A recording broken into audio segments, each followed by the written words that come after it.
En bon français, qu'est-ce, K-E-S-S-E, accent aigu, qu'est-ce que tu vas faire? Peux-tu arrêter de niaiser? Ben non, faut pas les contrarier, ça a complètement dégénéré. La rencontre du Trisac-Dumont. Ben, tente-moi pas. Salut Benoît. Hello. Et tu nous arrives ce matin avec des primeurs? Oui, monsieur. Bon. Oui, monsieur. Moi, là, je On est sur le bout de notre chaise. Ben, j'espère bien. D'abord, premier chèque que fait Mark Carney en tant que nouveau premier ministre du Canada. Premier chèque? J'ai la photo originale. Voici. Merci pour les élections, les amis. 150 millions pour Radio-Canada. C'est le fun, l'intelligence artificielle, Mario. Tu devrais t'y mettre. C'est comme tu tapes Mark Carney, chèque Radio-Canada, 150 millions. Puis il te fabrique... Mais ça, tu en fais des farces, mais c'est pas vraiment drôle, parce que la politique de M. Carney, puis on n'est pas revenu là-dessus, mais c'est pas juste de donner plus d'argent à Radio-Canada, là, c'est de faire fermer les médias privés. C'est une politique proactive pour faire fermer, mettons, TVA, CTV, puis tout ça. Parce que Pascal Saint-Onge avait sa prédécesseur là, au patrimoine avait développé une politique pour dire, ben regarde, là, faudrait laisser au moins, on donnerait plus d'argent à Radio-Canada. Bon, évidemment, le Parti libéral fait toujours ça, mais on laisserait le marché publicitaire au privé. Il y avait comme un effort de rééquilibrage pour dire, ben ça va être tough pour le privé, mais on va leur donner un peu d'oxygène, petite bonbonne d'oxygène pour survivre. Monsieur Carney a dit, non. Moi, je donne tout à Radio-Canada, puis je prends la bonbonne d'oxygène aussi, puis je la donne aussi à Radio-Canada, puis je tue tout ce qui est médias privés. Il veut créer un monopole d'État, là. Je l'annonce en campagne électorale. Alors, M. Carney débarque à Radio-Canada pour des conversations sympathiques. Est-ce que vous mangez des fraises? Mais il va juste là, Benoît, il est allé juste là. Aucune entrevue. Il a donné des entrevues à deux médias. Il a fait à deux sources de médias. La Société d'État, puis les États-Unis. Il y en a donné aux États-Unis. Un média privé canadien, zéro. Pas de radio, pas rien du tout. Alors, tu sais, c'est un banquier, mais ça a l'air d'être un anti-secteur privé complètement au niveau média, là. Alors, je vous invite à propager cette image que j'ai créée. Monsieur Carney, on peut-tu la revoir, là, qui fièrement affiche un chèque de 150 millions, annoncé, promis à nos amis à Radio-Canada. Bon, il manque le N. Il y a des petites fautes dans millions. Mais Benoît, je juste pas écrire le français, non. Monsieur Trudeau, quand il a été élu en 2015, dès le premier budget, je te ferai remarquer, il avait promis de l'argent à Radio-Canada, mais tu sais, des fois, c'est sur un mandat. Mais c'était pas sur un mandat, là. Dans le premier budget, premier budget, il avait mis tout l'argent était déjà versé. Et est-ce qu'on s'attend à ça? Parce que là, il y a un budget qui va être déposé début juin, fin mai, début juin par M. Carney. Est-ce que le 150 millions sera mal à Radio-Canada? Ben là, avec les nouveaux locaux, écoute, ils sont tellement mal pris, ils sont tellement tu penses qu'ils n'ont pas le choix. Pas bien, bon, deuxième primeur. L'autre primeur, M. Carney toujours, a décidé de nommer la personne à la tête du ministère des Femmes et de l'égalité des genres. Le voici en primeur. Nathalie Joseph, ouais.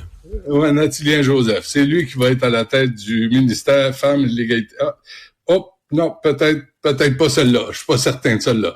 Mais je me disais, ce type-là a été élu.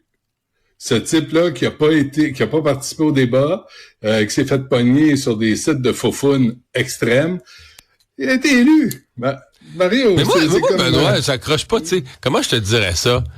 T'sais, mettons qu'il y avait eu un site là, de foufoune, là, comme tu dis, c'est une dimension de la vie. C'est juste que tu te rends compte que ces réseaux sociaux, le gars, c'est pas comme un maniaque de politique, pas un maniaque de questions économiques puis d'actualité.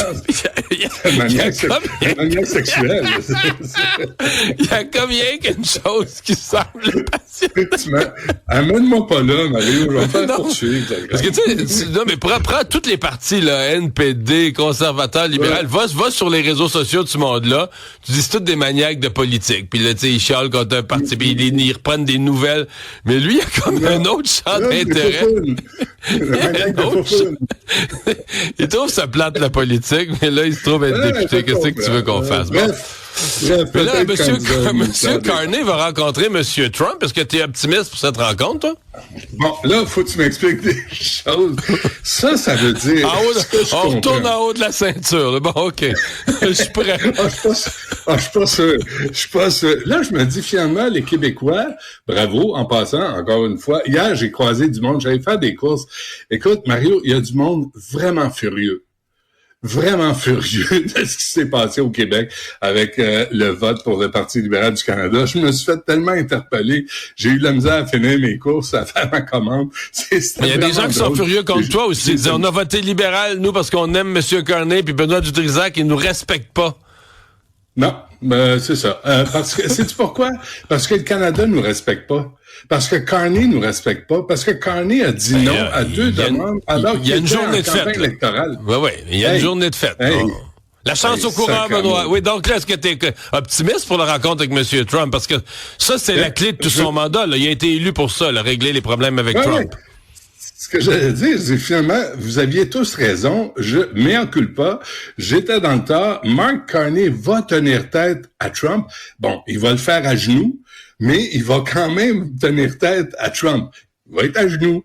Écoute, si Trump félicite Mark Carney... Ben, c'est le meilleur gars du monde, là. Ben oui, c'est un nice gentleman. As-tu idée à quel point Carney a été flagorneur quand il l'a appelé?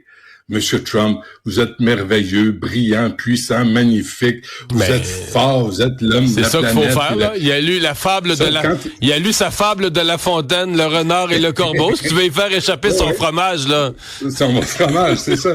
Il dit ça à Washington. Parce que c'est la bonne tradition de Mark Carney. Il dit une chose à un endroit, à l'Est, il dit une chose à l'Ouest, qui est différent. Il l'a fait pendant la campagne électorale. Quand il est à Ottawa, la relation est finie. Je vais tenir tête à M. Trump, puis ça va passer par là. Mais quand il appelle M. Trump, et il dit, mon Dieu que je vous aime, mon Dieu que vous êtes fin, essayez de pas me battre au centre, s'il vous plaît. Juste quelques taloches, mais pas trop fort, s'il vous plaît. Ça, écoute, moi, là, je crois pas à ça. Quand Trump félicite quelqu'un, c'est parce qu'il l'a à genoux. Parce qu'il est devenu son valet. Tu sais, j'allais dire quelque chose, mais je peux pas, parce que là, ça, je vais dépasser les bornes, même si je le pense. Mais, tu sais, je peux pas croire que Mark Carney va arriver là, puis à Washington, puis obtenir, tu sais, un peu de raison de la part de Donald Trump. Puis moi, je voudrais savoir pourquoi Trump méprisait autant les politiques et Justin Trudeau. Alors que... Moi, je pense que c'est l'individu. Je pense qu'il connaît même pas les politiques de Justin Trudeau. Je pense que c'est l'individu, là. Tu penses? Ben, peut-être qu'à Mar-a-Lago... conseillé par Carney, là. Je sais pas, mais peut-être qu'à Mar-a-Lago, tout le monde dit qu'il s'est passé quelque chose. Trudeau a pas été reconnaissant il a peut-être pas été reconnaissant pour le bon pain de viande. Il a fait une remarque plate, niaiseuse. Il a voulu faire son drôle, ça a pas passé, ou je sais pas quoi, là. Ça se peut bien. En tout cas, transport collectif, Benoît, hausse des tarifs qui est annoncée pour les prochains mois, mais ça s'ajoute aux hausses... Oui. Attends, il y a mieux que ça, là. Il y a 3 nouvelles en transport collectif. D'abord, ce que tu dis, là, hausse des tarifs, mais Mario, toi puis moi, là, on prend pas beaucoup les transports collectifs. Moi, je l'avoue, là, je suis en voiture électrique, mais je prends pas les voitures. Écoute, c'est rendu, là, en zone ABC, ça va passer à 200 $ la passe mensuelle, tout mode. Ça passe, le titre mensuel de la zone A de 100 à 104,50 $. C'est 100 piastres par mois, prendre l'autobus, prendre le métro. Quand il fonctionne, là, il y a l'Association pour le transport collectif de la Rive-Sud. Elle parle de ces hausses de tarifs-là, puis il dit, écoutez, attendez une seconde, là. Le service a diminué depuis la pandémie, puis le REM, on connaît l'efficacité du REM, a un fonctionnement chaotique. Fait que ça, c'est la réaction. On augmente les tarifs, alors que le service Benoît, en parallèle, là, j'ai payé mes immatriculations cette semaine, moi.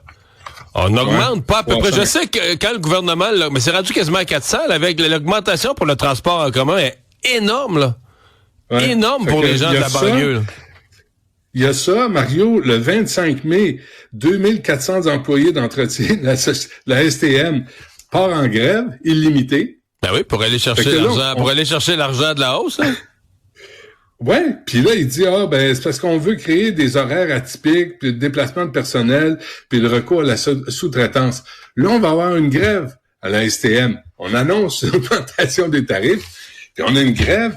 Puis l'autre nouvelle, tu as vu ça passer, le Nouvelle Air, qui a construit le REM, là, accuse Atkins Realis Canada et AECOM d'avoir fait preuve de négligence. Ils poursuivent pour 137 millions de dollars. Puis là, on donne le détail dans la presse là, de la poursuite parce qu'il n'y avait pas de système pour empêcher la neige, la glace de tomber sur les structures surélevées du REM. C'était pas inclus dans les plans initiaux. Ça a provoqué des dépenses. Les câbles utilisés pour alimenter les trains en énergie électrique répondaient pas aux exigences du REM, mais on comprend pas les conditions météorologiques.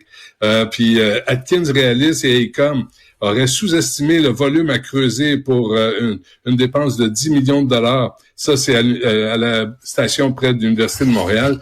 Écoute, le bordel, tu dis? Là, une poursuite. On vient à peine de mettre le train sur les rails, puis là, on a des poursuites à l'intérieur de la gang qui se sont choisis, qui se sont donné des contrats, puis la Caisse de dépôt, tellement fin renard en négociation, s'est fait refiler des contrats où l'essentiel n'était pas prévu. C'est quand même pas pire. Fait que là, ils vont se poursuivre. Là, on engage des avocats. Combien ça va coûter un avocat pour aller chercher 137 millions sur un projet qui a explosé de 2 milliards, qui est rendu à 9,4 milliards, et c'est pas fini, les amis. Alors ça, c'est pour toutes les bonnes nouvelles en transport en commun qui s'en viennent. Excellente gestion. Félicitations à tout le monde.